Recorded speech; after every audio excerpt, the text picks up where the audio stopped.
Hey there guys, what's going on? It's Shadylikeatree, and this is some PlayStation All-Stars Battle Royale gameplay for you guys.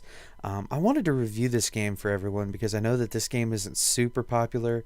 It's been out maybe 6 months, roughly, and I just picked it up last week. I had been wanting to get it since launch, but due to the purchases I made last May that I've talked about way too much, um, I have not been able to pick it up until now. I finally cleared a couple games off the shelf that have been played, and I played through this, and I've beaten the single player mode with several characters, and I think I now can aptly say what I like and what I don't like. And I've logged maybe, I don't know, 15 hours in this game in the last week. I played it non-stop yesterday. It seemed like I played it before work, played it during my lunch break, and then I played it after work, and I just love this game.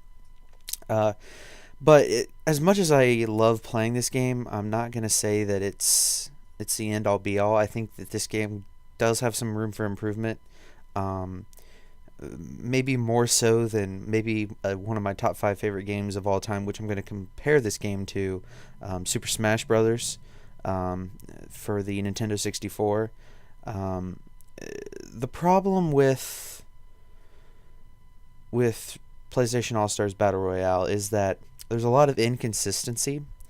Um, in that a lot of players, I think you've already seen it, is a lot of moves just go over some players' heads, like your ranged moves and your projectile moves just go over some players' heads, and they're not affected by them. And that's true of a lot of the little characters like Sackboy, Fat Princess, Jack is one of them. And then you've got some of your bigger characters like Kratos, Sweet Tooth, Nathan Drake, Cole, and the like, who don't have that problem. I also want to make note here, this is the destructive background, and also the kind of merging of two different settings of games that have kind of come together. This is Parappa the Rapper, and I think it's not Oblivion, but another game, another first-person shooter. I can't think. Resistance. Resistance, I think, is the name of it. But I could be wrong. Correct me if I'm wrong. Please do. I'm not sure where that machine is from. I'm not getting a very good look at it. And there are a couple characters in this game, which games I haven't played. Um, all in all, I think my favorite character, if you count everything in, is Good Cole, using his super moves, which is how you kill. And right here, this is a level 3 super move that I'm using, and it's basically a one-hit kill on the guy. And each character has its own set of 3. There's a level 1, which is not very powerful, not very accurate. A level 2, which is a little more powerful and a little bit more accurate. And then level 3, which is very powerful and, depending on who you have, very accurate. I find that some of them are a little bit harder to use, specifically Nathan Drake. His level 3, I think, is the hardest one I've used or tried to use in this series. And I should mention that I have some Kratos gameplay, some Nathan Drake gameplay, and then some Cole gameplay for you. And I tried to use a bunch of different characters that I normally don't use, or try to show off a bunch of different characters.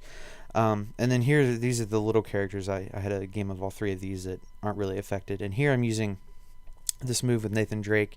I think that's the most cheap move in the game. He pulls out this fully automatic machine gun. Basically, it's a turret from the Uncharted series, and he just shoots, and he misses the first few because he shoots it right in the ground. But as he pulls it up, he can get a lot of hits on target. And with this game, one of my chief complaints is that there's not a lot of consistency between the characters. I mean, there's enough variety. I think that if you make things a little more consistent, I think it's better. Some players' moves are more powerful, or do different things, as far as like they can either get launched in the air or they can be killed by a move. I think later in this game I kill somebody with a punch. I could be wrong, but I'm pretty sure that happens.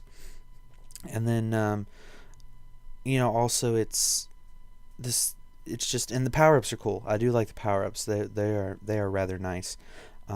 But there's a lot of inconsistency between characters on models. Some of them I think could be bigger, so that way that the projectiles don't go over their head. And I also think that some of the moves, like I said, are easier than others to perform.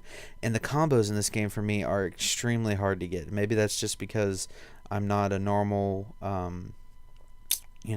scrolling fighter player. But a lot of the combos require that you be in the air for at least part of your combo, and I'm just not good with that. I'm a on the ground XXY triangle double ladder stall kind of guy. I'm not a jumping in the air kind of combo guy. I'm a punch kick punch combo kind of guy, and they don't really have any of those. I mean, Cole has, I think, one of them is like punch punch punch, and if you do that, he like does this like weird arrow thing. And here's Nathan Drake's level 3, which I said is a little bit more difficult to use because you actually have to be on target with your shot, and I miss maybe 3 or 4 shots, as you can see. So it was 3 or 4 opportunities to get an additional kill. And also, I think that there's too much time taken up during the game when you can't harm the other player. Like, as you can see right here, I know this is kind of far because we're fighting on opposite ends of the screen, but he's lying on the ground and I can't do anything to him because he's glowing white, which is sort of a protective move. And I can understand, protecting people for maybe a second when they spawn in, but during a level 3 they're protected for like 3 seconds, and you can only kill each player twice during a super level 3.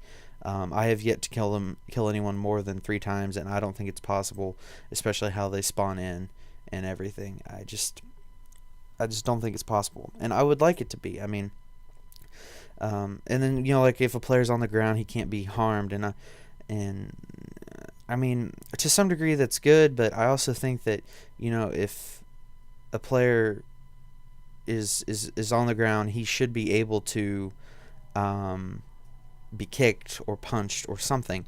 But when he's in the process of getting up, he can't be knocked back down. He should have like maybe a 2 or 3 second window where he can not be knocked back down, so you can't just pin somebody on the ground. Although you can pin somebody in the air, and I think I'd do it. Not in any of the gameplay you're going to see, but with Kratos, it's really easy to get somebody in the air and just keep spinning them into the air and just keep at it and at it and at it. And I think I won the whole match by keeping somebody in the air and launched a level 3 super move, and that was all she wrote for the most part, I think. And some of the other moves are I've experimented with several of the characters. I haven't really used Fat Princess. I haven't really used Big Daddy.